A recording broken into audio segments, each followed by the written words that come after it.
My life in Malibu was the life people dream about. For a minute there, I had it all. You better watch your mouth, kid. You have no idea what I'm capable of. I hope whatever revenge you were trying to get on all of us in Malibu was worth it. You're dead to me. Until I didn't. Do you want to listen to what I have to say or not? I don't! You're looking rough, Ella. These royals really do a number on you. You're the reason that Ella left! You create chaos wherever you go, Ella, and I'm so over it. Let's go burn some shit. Fuck, your body is making me crazy. Did you miss me? If you want me, you need to choose me. I'm not scared of competition, Elle. I already know I'm the right guy. The Royals of Malibu. Out now. Follow The Royals of Malibu on Apple Podcasts, Spotify, and everywhere you listen to podcasts. You can't outrun the royals. I outran you.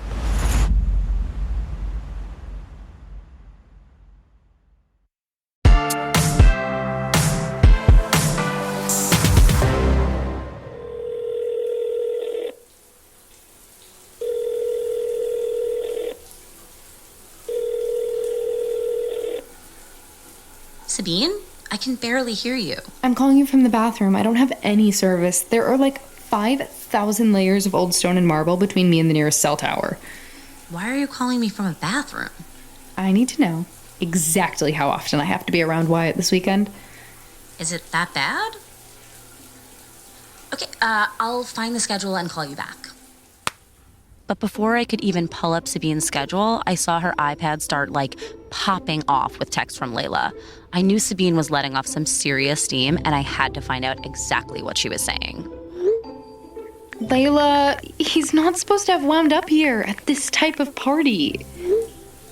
I know. He was a total nobody. Remember when we met him at UCLA? He just moved from Fernan Lake Village, Idaho, on that ROTC scholarship. His mom was a high school science teacher, and his dad worked as a mechanic at a boat dealership. And he didn't even own the dealership, right? He just worked there? I did a quick Google search because I had never even heard of Fernan Lake. It's a town of 160 people. He only did the military program to afford college. Ugh, remember him in uniform? But then he actually wanted to help his country. The guys we know don't even call themselves Americans. Not Wyatt. He joined the Navy because his grandpa served in World War II. Do you know anyone that served in the military? Anyone? The guys I date are too rich to die. But Wyatt was also smart. In English lit class, he, actually understood what motivated characters. It's probably why his photos are so good. But was my godmother that wrong about him? He said he was joining the Navy. Hard agree. He didn't seem like he was going to grow up to be anyone. Remember the first time he asked to take my picture? And I thought he was one of those really creepy guys who wanted me to take my clothes off. Then he said that he'd just like to take a photo of me while I was reading. Because he thought when I read, I looked like I believed in love. Who says things like that? I knew exactly which photo Sabine meant. She still had it. It was the only photo on her fridge. And in that photograph, she does look like it's someone else, not the TikTok girl. She looks like a girl who believes in love. It's unsettling. Everyone said he was going to move back to Idaho and work with his dad after the Navy. Instead, GQ has done multiple profiles on him. Ugh, his origin story is so annoying. Who the hell casually takes award-winning pictures of rural life and rugged coastlines while they're out at sea in the effing Navy? Oh, I know. And has an admiral so moved by his talent that he sends them to National Geographic? It's true. Wyatt ended up working for Nat Geo. He swam with great white sharks, trekked to see white rhinos, even skied into the Yukon to take photos of the polar bears. He met Martin Scorsese, who told him to come to LA because he wanted documentary-style photographs taken on a movie he was making.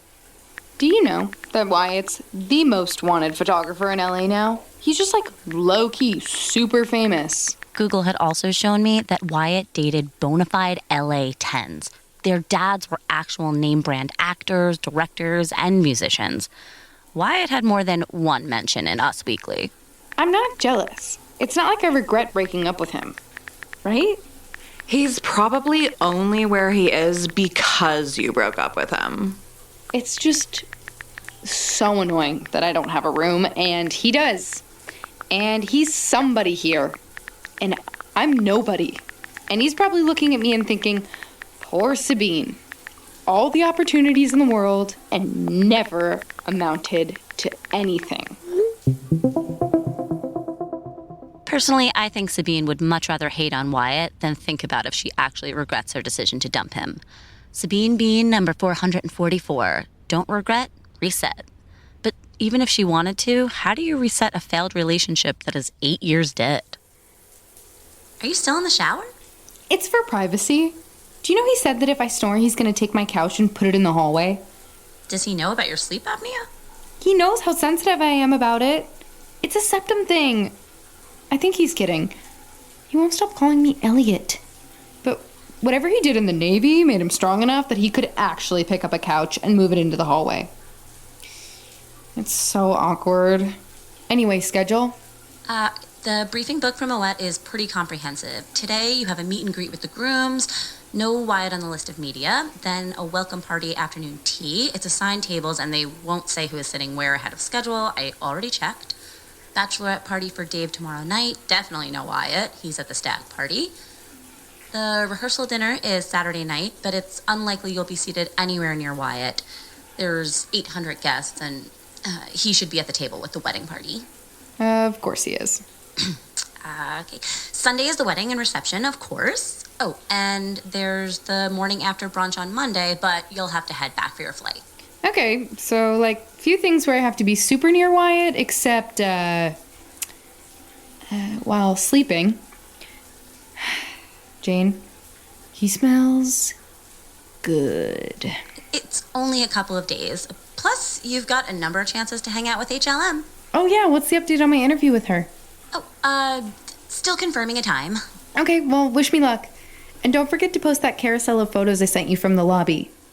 Sabine went out and tried to play nice with Wyatt, but 10 minutes later, she was back in the bathroom with her hairdryer going, texting Layla. It went sort of like this. Well, I was worried you'd fallen asleep in the shower.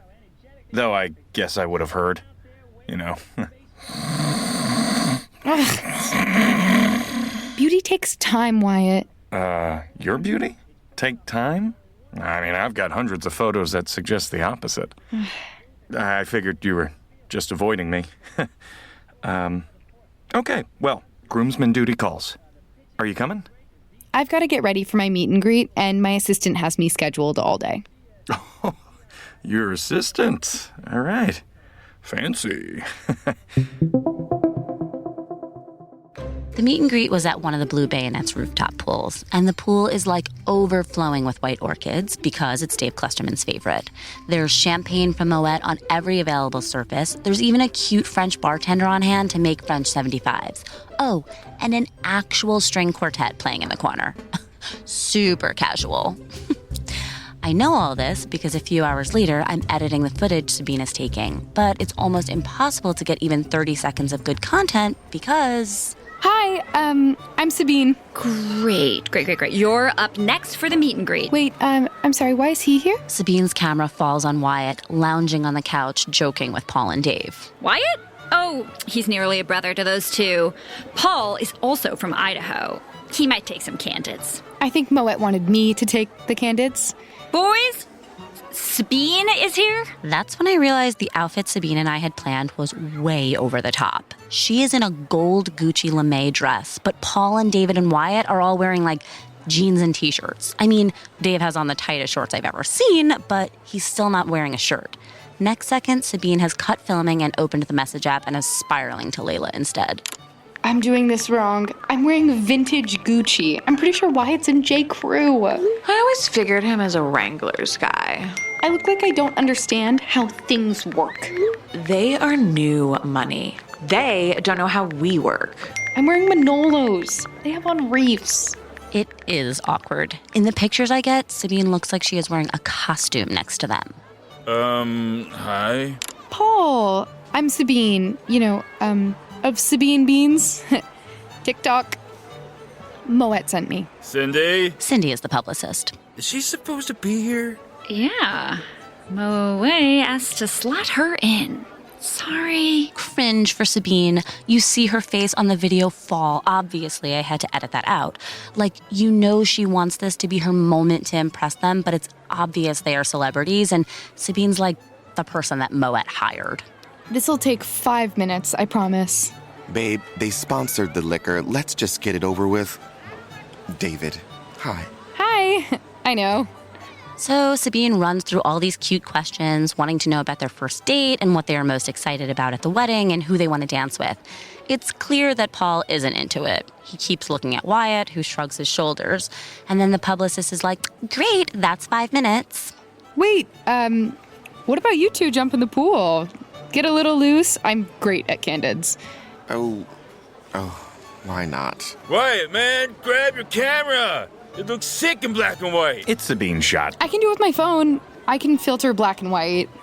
Wyatt, if you could just move a little to the left. Please? You know I never wanted to stand in your way. So you just had to visit the grooms during my 5 minutes? They're my friends. Watch out, Sabine Bean! Cannonball! No, watch your head! Oh my God, I cannot believe Jesus Christ! Somebody, Get a minute! Get out of here! No photos, Moet! Who would suggest something so freaking stupid? The pool is 3 feet deep! Sabine is out of there and into an elevator pretty fast, but she forgets to pause the video, of course. So I receive this long-ass recording that is just showing me the inside lining of her Chanel. But I can hear... Wyatt, go away. I'm checking you're okay. I think you'd be better off making sure the groom with a massive crack in his skull is okay. And you could have tried harder to be nice to me. My reputation's at stake. I've got sponsorship deals to maintain. My reputation is at stake too. Okay, and for the record, my godmother isn't someone with a huge Rolodex. And don't talk to me about reputation. Besides, what are you wearing? You saw my outfit laid out. You could have warned me. I didn't know you were wearing it here. Okay, look, it's their wedding, all right? And it's a ton of pressure, okay? Look, Harville's not always like that. He hates interviews. Well, then he shouldn't have agreed to all the sponsorships in the first place. You are all making it extremely hard for me to do my job. Well, I mean, can't be a job you care about that much if you didn't even book a hotel room. Oh, please, that was your stupid joke. All right, Elliot, I did not book you into my hotel room, okay? We dated almost a decade ago. 8 years. And don't call me that. 8 years is almost a decade. Whatever. If you could please try not to mess up my Elliot, life. I've never wanted to mess up your life. And if you remember, I wanted to make one with you. Once Sabine gets to the lobby, of course, her message app is active. I'm not sure I can do this. There are too many memories. He's so determined, like nothing's gonna stand in his way. Even me, apparently. Wait, do you miss him? It's not like he's married. What does it matter? He told me he'd never forgive me. He knows I didn't break up with him because I stopped loving him. He knows I'm only worried about what people think, and God, I'm so shallow.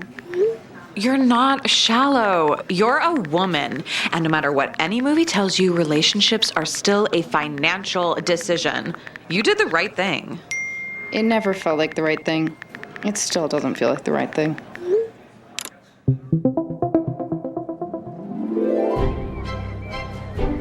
That afternoon, the welcoming party was in the Rose Garden. This time, there was a jazz quartet. There were dozens of tables festooned with flowers, a tarot reader. The grooms are really into astrology, like everyone in LA. And there are 4 synchronized swimmers in this enormous fountain making performance art. Sabine still had no idea what to do about Wyatt, but thought the afternoon would be fine. And she was going to use it to make a better second impression on the grooms. So she gets there, and the attendants direct her to table 14. Usually, Sabine's the kind of person to immediately ask who else she was seated with. But she didn't have time to care because already seated was... Hi, I'm Lou. You must be Sabine. I have a Sabine Bean. Sabine Bean 343 is my favorite. Don't wait, articulate. It was one of the things that I had on my desk while I was trying to finish my screenplay. Right. There's Henrietta Louise Musgrove, HLM, casually sipping a club soda and smiling at Sabine. I know because Sabine literally gave Layla the exact blow-by-blow. Are you joking? But you inspire me as a writer. The idea to make Sabine Beans was inspired. Well, I'm flattered. I think what you've done with your career is inspiring, too. Thank you. Let's toast to being the type of women who do things our way. Cheers. You know, when I checked in, Kate Hudson and Goldie had just arrived, and then Lily Rose Depp swaned in with her mum. I wish I had that sort of title when I was trying to break in. My dad is a lawyer, but it didn't come in very useful. What isn't very useful? There's a photo of the exact second HLM falls in love with Wyatt. They're actually in the background of a photo that Lily Rose Depp took. Yeah, I told you I had the scoop of the century. Maybe it's because they both came from humble beginnings. Needless to say, Sabine texted Layla every word of their encounter. Paul might have told me a rumor that you were in the Navy. Do you still have one of those little uniforms? Sorry. Yeah, I try not to talk about it much. Some people don't like my days in the service. My grandpa was a Marine. We're a Navy family. I think a man who's willing to die for his country is extremely hot. HLM posted Wyatt in her stories later, and she was like, "This man is an American hero." Anyway, Sabine was trying to be nice because, you know, it's HLM. But Wyatt's there being so nice to HLM too. I mean, of course you can't fault him, but I've got to imagine that Sabine's heart was just sinking every time HLM laughed at one of Wyatt's jokes. So Sabine's watching the whole thing, wondering if the man she maybe still loves is going to be with the woman she wants to be. So, how did you two say you know each other again? College friends. Is that what you call someone you dated for 11 months and then ghosted? I didn't ghost you, I just couldn't reach out at sea. Your calls weren't going through. Well, other people's calls went through. Do you know what? There's going to be a formal period dance at the reception. The guys are crazy about Jane Austen. Wyatt, maybe we could practice. You know, Sabine learned to do the boulanger in etiquette classes. What? No, I didn't. Great! Sabine, you can show me. Wyatt, that was freshman year, and you know I don't have good rhythm. Here, Sabine, show me what to do. Wyatt's so hot, right? And besides, from this angle, he can better admire me. What? Oh, sure. This all feels very surreal. Mm-hmm. Here, grab my hand. Okay. Yeah, to the left. No. Hang on, where are we? To the left. Okay. Now back to the right. Okay. No, well, now to get a little fancy. Twirl in and twirl out. Yeah. Twirl in. Okay. And twirl out. Yeah. You're good at that. Thanks. Well, nope, don't go off script. Okay, well, yeah, you're going a little faster now and Lou! HLM!